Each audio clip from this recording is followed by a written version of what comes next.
Welcome back, everybody. We are in the last video of Kaze in the Wild Masks.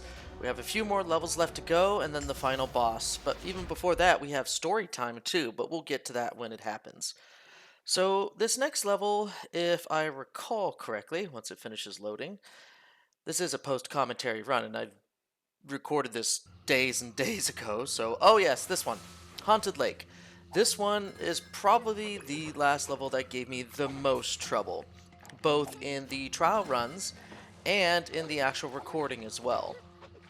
I think I've gotten more outtakes in this particular stage than any of the last three combined. So the first bonus stage is relatively easy to find as long as you're just looking diligently for it or just following the fireballs into the wall. Because usually most fireballs, when they hit a wall, they explode or whatever, but as you notice it doesn't, as it just passes behind the wall. That's kind of your clue. Now, as for this one, I had to do this bonus stage so often that I got the pattern down. As long as you don't stop for anything and you just go straight for each gem as soon as it appears, the pattern of the spike balls, you'll be avoiding them the entire time. They follow the same timing. And the gyms are set up in such a way that you can avoid them as long as you do what I just said. Don't stop. That to me indicates a lot of testing on behalf of the designers, and I like that. I appreciate that as a platforming aficionado. So there's a pretty lengthy section of the stage before we get to the shark, and there's a lot of room for error in that part of the stage. Now, once we get into the shark section, it gets slightly easier. And I do like the fact that both bonus stages are at the front, so you can kind of front load this every time you fail at a run. Now, this particular bonus stage, we had something similar in, I think, the last swimming shark stage. We had a bonus stage that was similar, but this time we have a happy face of spikes moving. And like before in the previous bonus stage, if you go for each gem as soon as it appears, the positioning of all the spikes will be in such a way that you'll be avoiding them every time, as long as you just keep going in that little circle or whatever. So again, that indicates to me a lot of testing, a lot of tweaking to make sure that that bonus stage plays very smooth, very well, once you know what you're doing. And this is the rest of the level. Turning the on-off switches or blooms and avoiding. So I like the fact that they're now combining a lot of different elements from a variety of stages into one. And I think this is actually one of the harder stages in the game as a result of that.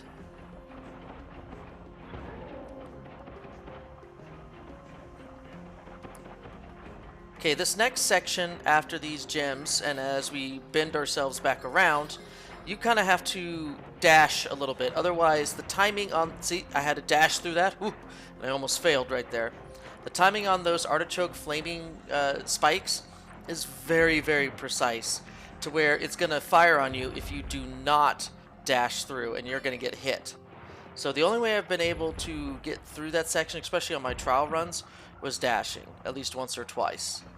It's just too fast otherwise. And that is a horribly... Oh my gosh, I almost died there too. A horribly placed E. So deceptively tricky. I had to look that one up. I did not know where the E was in this stage. So I had to... I didn't see the two little pink gems through the holes underneath that artichoke. So, very deviously put. So, I am so glad, I was glad that that stage was over. Did not like it. The on-off stages, especially with the fish, some of the worst stages in this game in terms of difficulty. Now, if you're playing it casually, not so bad. Not bad at all. But if you're going for 100% no hit, they're some of the worst. Now, what was this called? Circuit Capers?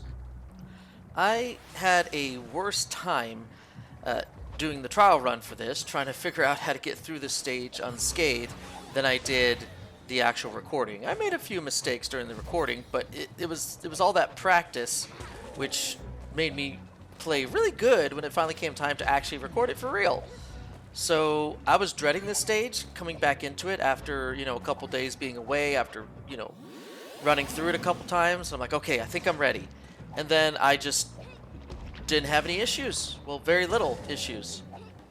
But this is definitely a rather difficult stage for your first time if you don't know what's going on. And you're not used to using the tiger mask very much. So it feels like most of World 4's stages is like the final exam, if you will, for each of the masks you get. We've already gone through the final stage for the lizard dragon mask. We've gone through the final stage for the bird mask. And I believe that last stage with the on-off, that's the final stage for the shark. So this stands to reason, this is the final stage for the tiger mask. So it plans to test you to the full extent. Do you know how to use these masks to beat these levels? So final exam time for the tiger now. And I like this. This is actually one of the funner bonus stages. Really gets you to use the full aspects of the tiger mask.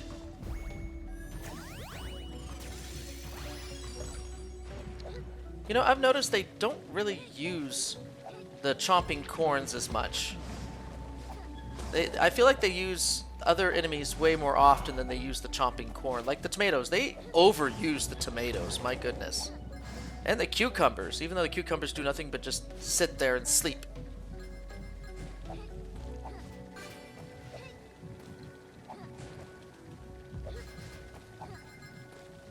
Not much to say here. I mean, this is pretty standard gimmick for most platformers to have on-off platforms, if you will. I didn't feel comfortable there. I was just like, you know what? I will wait until the next platform to come by before I try again. I could have killed the tomato there, but I didn't. Okay. Now, apparently this causes the entire place to flood by killing those 4 or 3 cucumbers. Now, you want to stay ahead of the acid here just enough so you can get to the final bonus stage. Don't bother going for the gems in the floor. You need to ignore them. They're a trap. You will not have enough time to get to the bonus stage. You can get them later after the bonus stage, but your goal is to get all the way to the left, because your timing is very short. Okay, this promotes your control of the tiger mask. Can you control yourself without hitting any of the brambles? Oh, got a hair in my mouth. Oh. Has everybody ever had that happen? Just randomly, you're just going about your business, and you're like, ah, hair in the mouth, what the heck? Yeah, that happens too, even during recording. See, you have an opportunity now to quickly get the gems and then continue on upward. But pretty much at this point, once you hit up the platforms here, it's clear sailing. The rest of the level, there's not much to it. The timing between the two, super lenient. Just don't mess up with these last final easy jumps, and you should be good. So, surprised myself how quickly I got through that stage.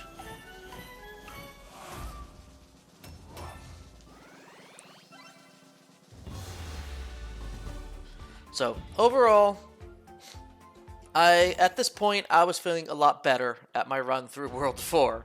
I'm like, hey, we got 2 more levels left and the boss. We're good. We're good. I'm good.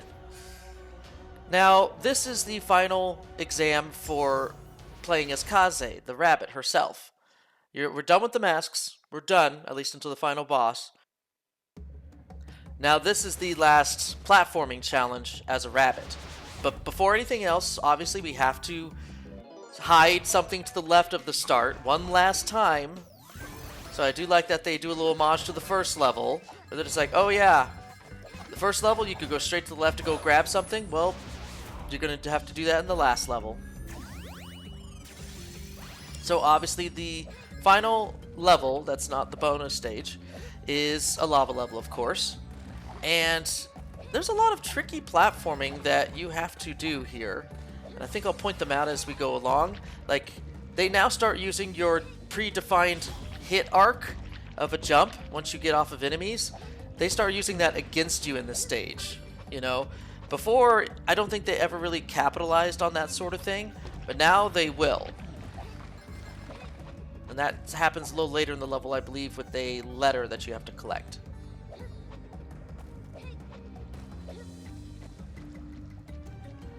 So just remember, there's a little bit of inertia whenever you follow these hopping enemies. Or these hopping enemies, wherever you're hopping on these tomato enemies, so just make sure you're moving in the direction that the tomato is going to keep that inertia in your favor. Otherwise, you will miss the next bop and you will fall into the lava and die. I thought this bonus stage would be a little trickier as the final bonus stage, but I don't know. The lone pumpkin isn't really much of a challenge, and I really got this on the first try.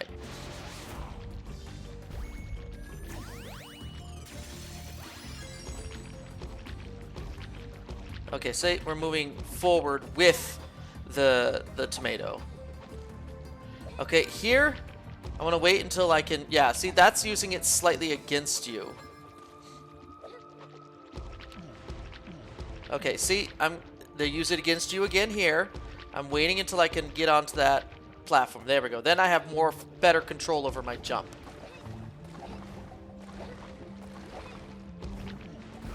That was actually a long distance before that checkpoint.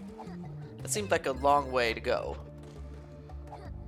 Speedrunning through this stage is kind of exhilarating, actually. You're just constantly on the move, and you find out different timings to get through some of these little cogwheel platforms.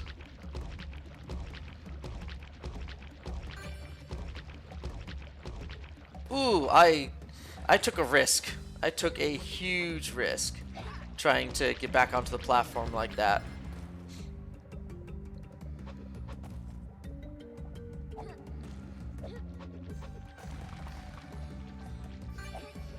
Okay, just need to make it to the end of the level.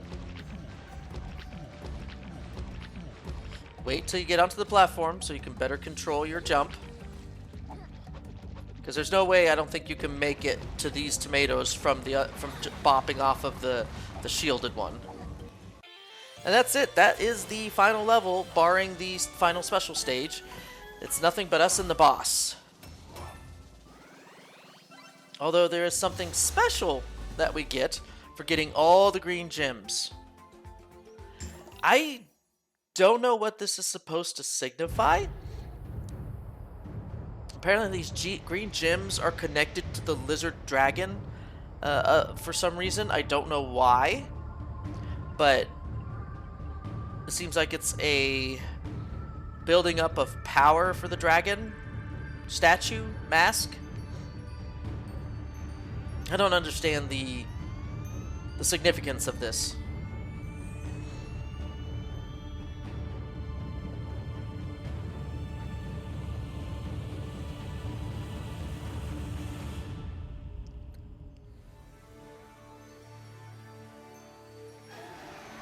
Yeah, and then you see other little dragons like popping up in the foreground and the background, and they're like, oh, it's alive again. What does that mean? What's happening? I don't know. The game doesn't explain. It just happens.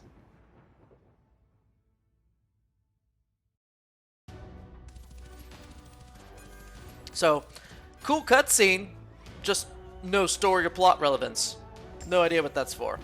But it's something that you can review again in the album section, so there's that.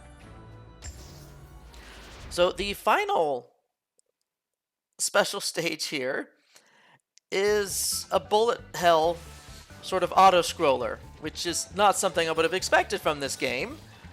It's not one of my favorite special stages, but as long as you follow the trail of the gems and the hearts, you should make it through relatively unscathed. I know all my trial runs ended in failure except one, and I was like, well, I guess this is going to have to do, and however many failures I make in the final recording, that's just how it's going to be, and it's just going to be a bunch of outtakes, because I was not confident in getting through this level at all. There's a lot of stuff going on this screen right now. And now we have no gems to guide us. So now we have to just dodge based off of intuition. Yeah. I think hanging over to one side of the stage or the other is probably the best after you lose all the gems to guide you.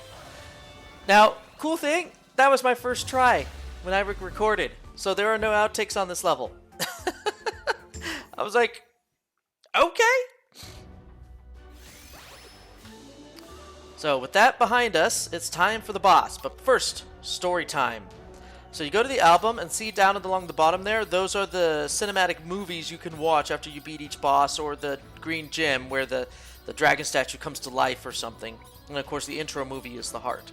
But each time you get all 4 Kaze letters, you get part of the story. So a rabbit with a staff finds a mysterious ruin with a scroll from a dragon statue. She takes it and puts it away for safekeeping. Don't know what it's about, so we now have the bird hero, we have the shark hero, and we have the tiger hero. And then so she's training and getting, you know, more enlightened, I guess. They're now making statues of her. She must be someone important. They were all friends, all the heroes. They used to do races and stuff together. They were taught by this very venerable person. You see there's a special rabbit character to the left with balls for ears. And this rabbit character trains so hard, but you see there's someone to the right that's doesn't know how to properly train and fails all the time. So he's always apologizing for his inadequacies. So this special person who found the scroll, they fall ill, and the staff passes on to the person who fails at training, not the one who did all the strong work and everything. So she's like, you know what? It should be mine. It is mine. And she steals the staff. And she causes horrific veggies to come up from the ground and everything and attack. The heroes come and fend off these evil veggies. And so the old venerated rabbit says, you must look to the dragon scroll and make ourselves heroes' masks that people can use to defend ourselves with. And so they each become their masks to be eternal guardians for anybody who has need of them. So I guess in the process of making these masks, they seal themselves away, but they also seal the evil rabbit away, and then they put the staff away where no one can have it, and put him and lock him between all these red gems. So that's basically the whole story behind Typhoon, which is the rabbit we're going to be facing right now. So she is actually a fairly difficult boss. She has a lot of gimmicks and phases to her battle. But first, of course, all the outtakes that I took. The hardest section, I believe, is probably the second section, followed by the first. Anything after those sections are pretty much easy, and it's almost like a gimme battle.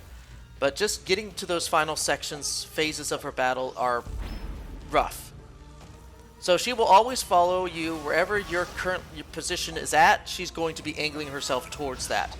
Now, the order in the first phase here of the gems you have to collect is always the same places in the same order every single time. So if you come up with a pattern and memorize it, you will always pass through this section of her battle unscathed every time. Now, you have to hit her, because if you don't hit her soon enough, she will do a full screen attack which will hit you. So once her barrier bubble breaks, don't wait to get a hit on her. Just go straight and hit her. Now, this is the hardest part, in my opinion, of the whole battle, because you're constantly on the move, and there's not a lot of ground beneath you, and not a lot of spaces to avoid her attacks or her bubble.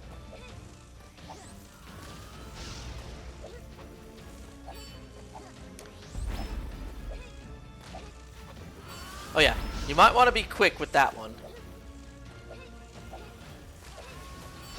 That one was probably the hardest gem to get in this second phase.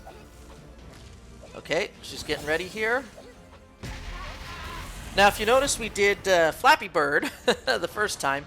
Now we're doing the Shark the second time. So in between each phase of the battle, you have to use one of the masks to escape her trap room, if you will. I think that's the best way to describe those, as trap rooms. Now, this third phase, I've never really had a problem with it. Because for one thing, there's always something beneath you to fall back down on if you manage to miss a platform or something. Or have to go down for some reason to avoid something that she's doing. So as a result of that, this part never gave me any outtakes, even in the trial runs. So just avoid her bubble and any beam she shoots, and then go for any gems, and you should get through this unscathed. Not a problem.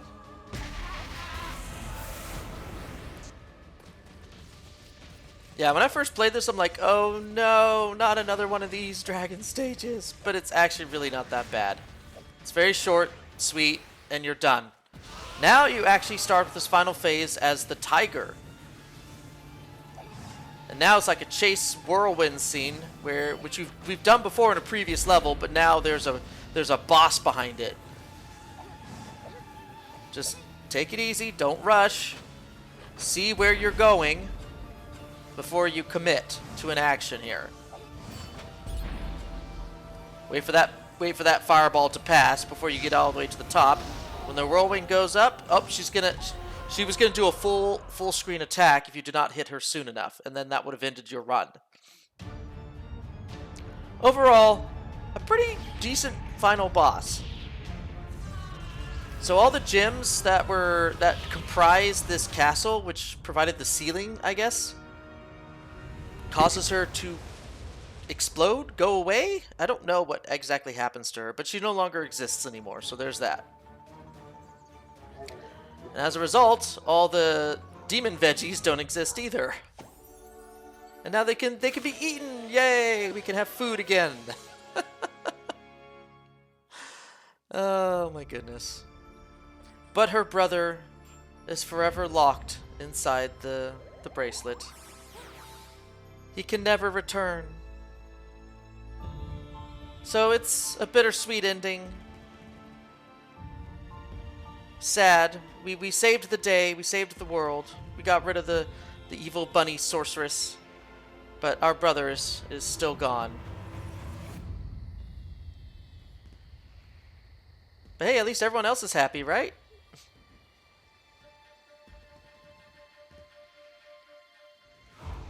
I guess now we have the staff.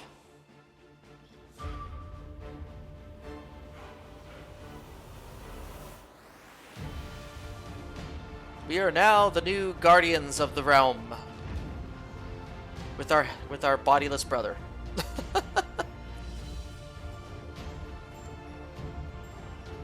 Either that or she's showing herself where the rest of the gems are. And there's one gem still missing there. I wonder why that is. Oh, it looks like we have 31 of 31 gems. So, if you've collected 100 gems in every single level, even including these special stages, you will now get this extra special cutscene of returning the final gem to the castle, to the ceiling castle. So, the staff with the bracelet which your brother is trapped in, you have restored its power, and you are now pulling out that which was trapped inside.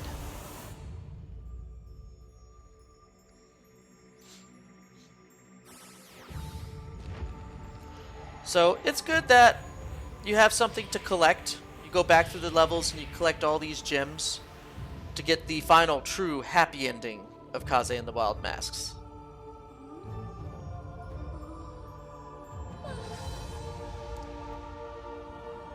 It's her brother again. He's back.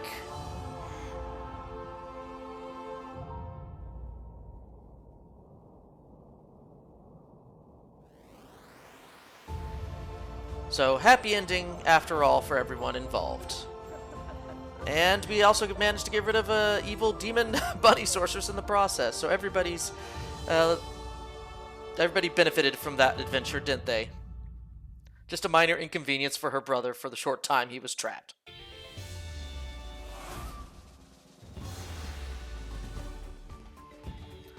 Okay, so let's see here. Kaze and the Wild Masks. The analysis. This level was a fantastic love letter to, I think, primarily Donkey Kong Country series, but just old school 90s platformers in general. It was a breath of fresh air after playing like so many other, 3D, super hyper realistic graphics and everything, to just go back to something that was reminiscent of a relic of an earlier time in gaming, to part of my past.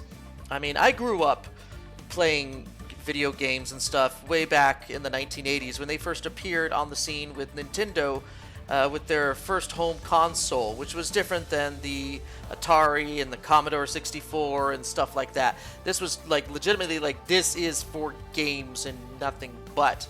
This is a game console. So I got my start there, and I've pretty much lived through most of the history of gaming, and it's nice to return to something like this, to Kaze, to relive those sorts of memories. Very fun game, very fun game. Now, for the challenge, no hit run. If you were just go through and play it as a no hit, it's kind of difficult, very, very tricky. I would probably give it maybe, a 3 out of 10. It's not an exceptionally difficult game to no hit. 3 out of 10 Kazes. Now, if you add on 100% to that, that shoots it up to about 5.5 out of 10 Kazes, I'd say, in difficulty. It's not, again, difficult to get through the whole game and do this challenge, but there are a couple stages that will trip you up. Now, so basically, I've completed my challenge. It's done, it's over, but if you were to then add on the bonus stage where you not only have to complete no hit to the main stage and 100% it all, but also no hit the bonus stages, both of them for each stage, in one go, I think that shoots the challenge up by, I'd say, 7. 7 out of 10 feels good. It's a decent challenge, but it's not overly frustrating, except in a couple of minor areas. Like, there's just a couple stages where I'd be like, no, I do not like this. But yeah, that's my final tally on the analysis. 5.5, 3 if you're not doing the 100%, and 7 if you're adding the bonus stages. Now let's see if we did it under 10 hours after all is said and done, with all the outtakes that I've had to trim out. Yes, just over 7 hours, 100%. I have completed Kaze and the Wild Mask, exactly what I wanted to, and did not break the challenge. So until next time, everybody, I hope you've enjoyed this blast from the past sort of 90s platformer. So see y'all later, and stay retro, everybody. And we are back with some outtakes. You didn't think I'd end the entire series without showing you the mistakes I made. Well, as mentioned earlier in this video, the majority of them were to this level. Most of the ghost fish levels are pretty awful in terms of just difficulty, but I think I had the worst amount of challenge in the first section, just trying to become a shark. I can't even get to the shark statue. And then that section I recalled where you have to dash through, the timing is very tight, and I still messed up at least once on that section. Now, I think I encountered some BS here. Look at that! What did I even hit? It was an invisible artichoke flame. See, there were supposed to be 2 there, and I got hit by an invisible one. That was some BS right there. I hope you all saw that. I guess the rendering aspect of the engine here didn't catch that. And yes, if you miss something, you just do not have time to go back for it. The ghost fish will catch you. Okay, so this particular stage didn't have as many outtakes as I was expecting to, and I don't know what I did there. I was probably distracted by something when I was working my way through that section, and I looked away for just a moment, and I just walked right into the cucumber. That was a stupid mistake. Inattentiveness, really, than anything else. So most of the outtakes actually happen towards the beginning of the stage and not towards the end, which I thought was going to happen during the trial run because of the rising acid. I thought I was going to have more issues with that last part, but... So the remainder of the outtakes are here in the final stage, and most of them are just jumping problems. See, that was the predefined bounce arc working against me there. And I had forgotten how to properly get this K. You have to hit the tomato first and then float down to the K before you land on a platform.